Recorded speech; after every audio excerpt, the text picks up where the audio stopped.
Welcome to Musings from Arledge Solo Edition, the happiest place on the internet. This is coming after the Utah debacle. We're going to talk about that a little bit. I'm going to try not to rant, and if I do rant, it's going to be a different rant than the one I gave on the Inside the Trojans Tunnel show. But first, let's talk about the big news, and I suspect that congratulations are in order. Coach Simmons, now the acting head coach of USC football, so there's that. This, by my count, would be the fifth interim head coach at USC in the last 10 years. Let that sink in just for a second. Now, I know he's not really an interim head coach. He's just acting head coach, which is a different term, although I think it means the same thing. And I know he's only interim, we assume, for a few days. Although it's hard to know exactly because Lincoln Riley's insistence that he hide injury information apparently also applies to himself. So we don't know what the sickness is that doesn't allow Lincoln Riley to join his team at practice. I assume it's not that serious. I hope not. I wish him the best.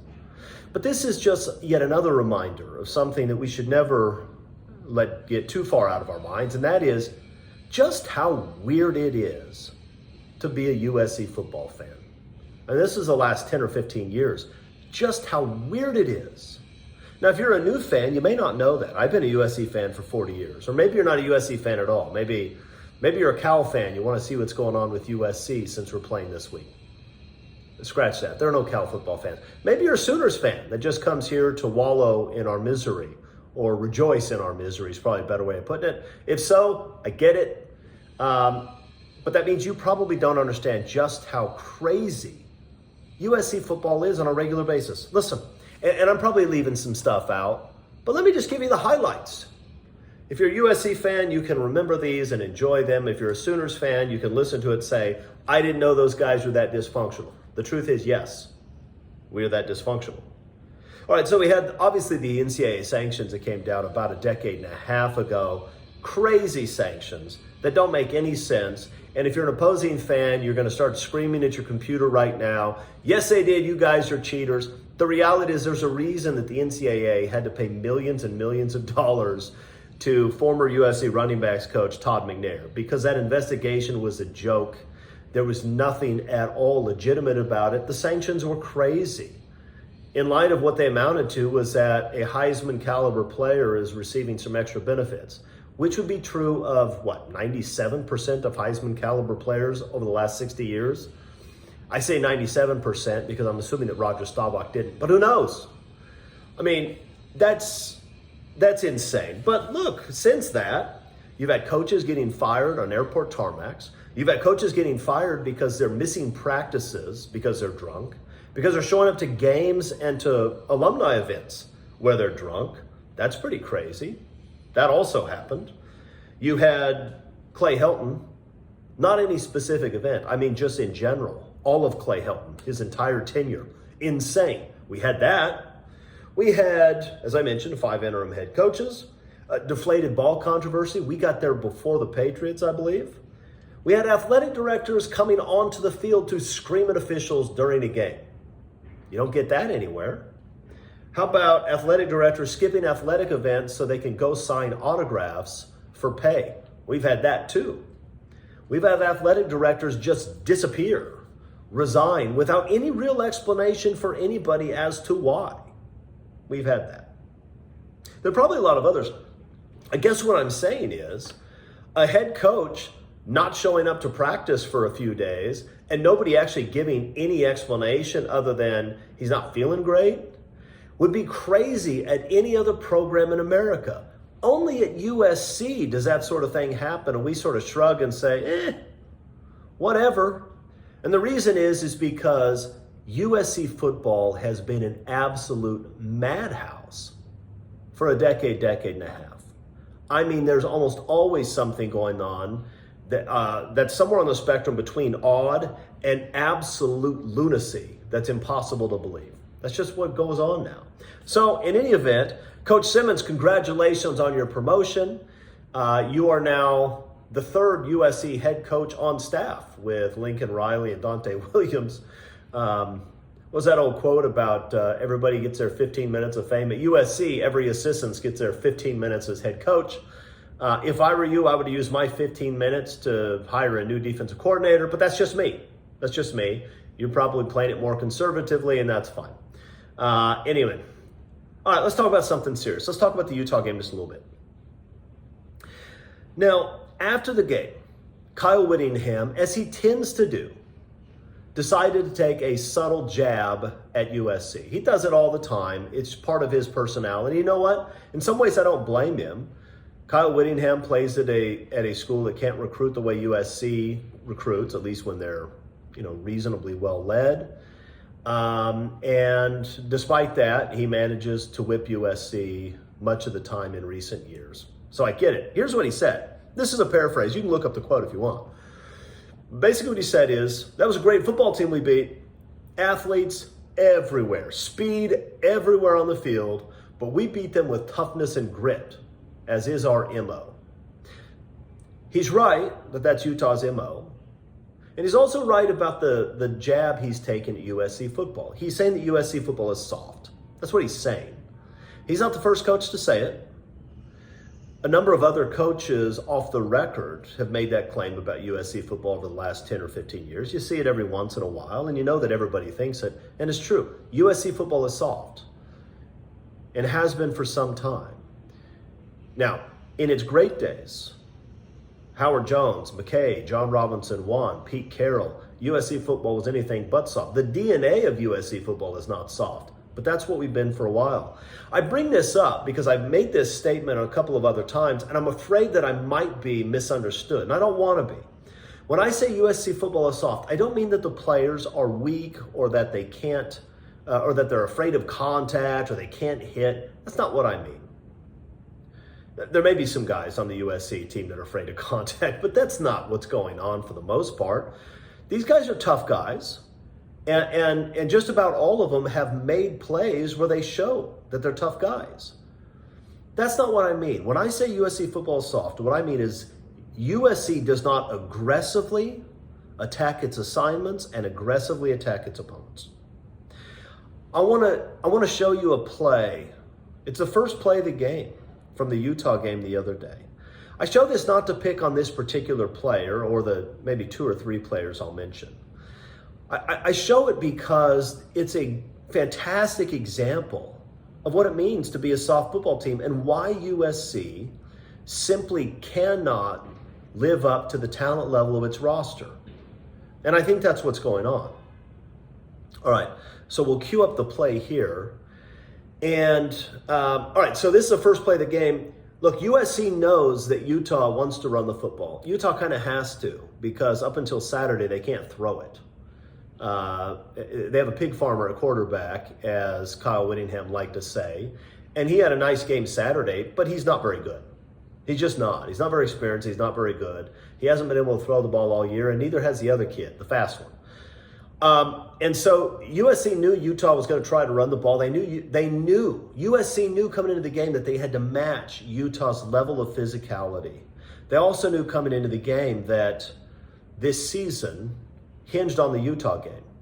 That if you beat Utah, you still have a chance to win the conference, maybe even sneak into the playoffs. It didn't look promising based on how they were playing, but you had that chance. And you also knew that if you collapsed against Utah, that the season might collapse, that the wheels might completely come off the wagon. Everybody at USC knows that coming in.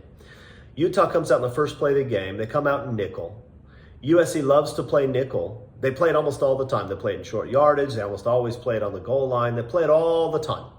It's not a surprise that USC has trouble stopping the run. That's one of the reasons they do, is because they constantly have small bodies in trying to make plays. Now, a few weeks ago against Arizona, I wrote an article, put it up on WeAreSC.com, where I showed that USC couldn't handle that toss sweep because they were relying on both a nickel and a corner who were 4 to 5 yards off the ball to actually set the edge and have contain. And I said that just doesn't work. Here they're not doing that. They bring the nickel up to the line of scrimmage. So Jalen Smith is at the end of the line. He's the contain guy. If it's an outside running play to his side, he has to set the edge. then when that ball is snapped and the running back gets the ball, he comes across the line of scrimmage 1 yard. He sees where the running back is coming down the line towards him. He goes and meets him in the backfield. It's a 1 yard loss. It's a basic play to make. Now, you can fault some of the other guys on the defense, right? You have Damani Jackson at corner. Damani has long arms. He's a decent-sized kid. I'd like to see him extend his right arm, keep his left arm free, and as that running back is headed outside, to use his considerable speed to fly up and make that play. He should have made the play too. A corner in that position has to keep contained. You could probably also fault Mason Cobb. Now, he probably has A-gap responsibility here, I think. And so I don't necessarily expect that he's going to fly outside on this play. He probably needs to come up and meet that guard more quickly and more aggressively, but so be it. The two guys on the edge could have made this play. It wasn't a hard play for either one of them, and it doesn't get done. If you want to know why USC struggles to stop the run, to stop the pass, to do much of anything, this is why. Where guys are not aggressively attacking their assignments and their opponent for far too long. And it's not just on offense. Josh Henson made a statement a few weeks ago about the offensive line not meeting the opponent's level of physicality. What's he saying? He's saying the same thing. These are guys who are not aggressively attacking their assignments and their opponents. You saw it on the first of the 2-point conversions.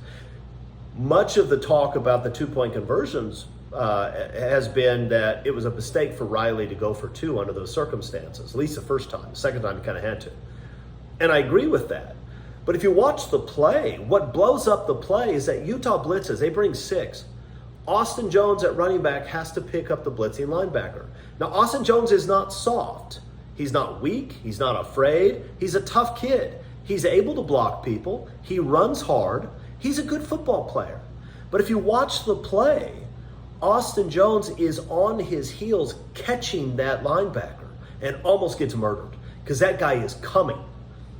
He almost gets killed. Caleb Williams almost gets killed. He has to run straight backward. He throws up this nonsense into the end zone. It's all he has in his arsenal at that point. And the play blows up. I know that when Alex Grinch watches this first play of the game, he's frustrated because he says, I put my guy in the right spot and he didn't make the play. It's an assignment breakdown, and it is. But it's not always Jalen Smith. Like I said, Jalen Smith makes a lot of plays. It's not one guy on USC's defense. It's a different guy every play. Play after play, week after week, now year after year. And when that's happening, you have a coaching problem. Alex Grinch cannot allow this to happen over and over and over again. And if it does, the responsibility lies on him, and that's not unfair. When Lincoln Riley was getting praise for his prowess as an offensive coordinator, it's because he had quarterbacks who were making good throws, throwing to the right guy, throwing to receivers that were running good routes, and it worked. His players scored a lot of points. They had a lot of yards. He had guys getting invited to New York for the Heisman ceremony, and this sort of thing was happening over and over again, and people rightly said it's because Lincoln Riley was doing a great job as an offensive coordinator. Well, if your players aren't doing the right thing, if they're doing the wrong thing over and over again, sometimes it's the same thing, sometimes it's different things. But when it happens over and over and over again, you also get to point the finger at the coach. Now, we've also had some clear schematic breakdowns. This has happened repeatedly through the 22 games that Alex Grinch has coached USC as defensive coordinator. I've complained about a number of these. I started after the Cotton Bowl where I was pointing out how Alex Grinch puts his secondary in very difficult situations. And when it goes south, then the players are expected to take responsibility for it when he needs to. We had a great example of that. It was the third play of the game where we have a freshman edge rusher man-to-man on a Utah running back. The Utah running back runs a wheel route right up the sideline. It goes for a touchdown. It's a devastating start to the game. And that wasn't the only time it happened. He had the exact same play came up later, late in the fourth quarter after USC got their pick 6 to pull within 5. They then have a huge hit on the kickoff team. You probably remember it. Utah stuck at the 12. USC has all the momentum in the world at that point. Utah runs exactly the same play against the exact same USC personnel and defensive call with exactly the same result. This time it didn't go for a touchdown. It's just a huge play, a back-breaking play. Twice he did it. Now listen, I like Braylon Shelby. I think he's going to be a fantastic football player. He's an athletic kid for an edge. He's going to be a great pass rusher for USC before he's done. He doesn't have a chance to run with that Utah running back in pass coverage. Not a chance. He's on the line of scrimmage. He's standing there flat-footed. The running back has 7, 8, 10 yards of a head start by the time he gets the line of scrimmage. Even if he was as fast as a Utah running back, he wouldn't be able to run with him from that position. But he's not as fast as a Utah running back. He should have collisioned the guy. I mean, if you're going to have him cover him, he has to collision that back. He has to have a huge hit that takes away that guy's momentum, stalls the pass route, and gives the other pass rushers a chance to get there. I don't know if he's been taught that or if he hasn't been taught that. But I know even then it's a huge risk, because what if he can't collision? What if the guy puts a move on him? The truth is, that's a terrible defensive call. And this is exactly what I've been talking about. But that's not even the worst part of the story. The worst part of the story is when Alex Grinch is asked about this afterwards. And he says, well, we didn't see that wheel route on film. Okay. First of all, just on its face, that is an absurd thing to say. Wheel routes are a staple of just about every offense. Certainly since pro-style offenses have been around last 40, 50 years. Everybody runs wheel routes. They happen all the time. They're not unusual. This is not a situation where Utah's been an I formation team all the time and then they come out in the run and shoot or run in the wishbone. It's not like that. Anybody who understands football at all knows that that's the lamest excuse possible. And by the way, running backs do run pass routes. You've probably seen this. I know I have. And whether he runs a wheel route or something else, if he's asking Braylon Shelby to be in man coverage against that running back, and the running back runs a pass route, which is not a shocking development, then USC has a very good chance of being screwed. This is easy stuff, people. It doesn't make any sense. The explanation makes no sense. But as some of you already know, it gets worse than that. Because when Alex Grinch says they didn't see that play on film, that play was on film. Utah ran that against Cal. Cal ran that against Utah. Utah ran that against Cal. I'm getting so worked up, I'm getting myself confused. Utah has run that play before. The Utah running back was wide open and dropped the ball. That game was on film. Now, I'm not calling Alex Grinch a liar. I'm not. Because I think it's entirely possible that he didn't watch the Cal film. In fact, that would explain all kinds of things. But if he did watch the Cal film, which you would expect a USC defensive coordinator to do, if his film study is actually the upcoming opponent rather than throwing in Remember the Titans or something, which would be a fine choice. It's very inspirational. If so, then what he said is not only ridiculous, but it's not even true. And the only thing worse than doing a bad job as a defensive coordinator, the only thing worse than putting your guys in bad positions where they get beat consistently, the only thing worse than doing that and then expecting those guys to sit there like one of his safeties did a few weeks ago and take the blame for your bad play calls. The only thing worse than that is to lie about what's going on. That's not acceptable. So, Mr. Grinch, tell the truth. I don't expect you to do your job particularly well, not at this point. The returns are in. There's 5 years of evidence. We know now, the whole world knows now, that you probably shouldn't have been hired at OU. You shouldn't have been brought from OU to USC. You shouldn't have been retained after last year's debacle. Everybody knows that. Everybody strongly suspects that you're going to be gone after this year. So you're probably going to be somewhere else. But here's the thing. If you want someone else to hire you, start by at least telling the truth, because that's embarrassing. Okay. Speaking of embarrassing, got some tough games coming up. I don't want to talk about the Cal game right now. I think USC wins this, but look, right now, I don't know what the mental state is of this program. Cal's not very good. They don't play very good defense. Usually they do with Justin Wilcox. This year they don't. They're not very good offensively, although they have a good running back. This is a game that USC should win if their heads are right. I guess we'll see. So, on to Cal. I will see everybody next week.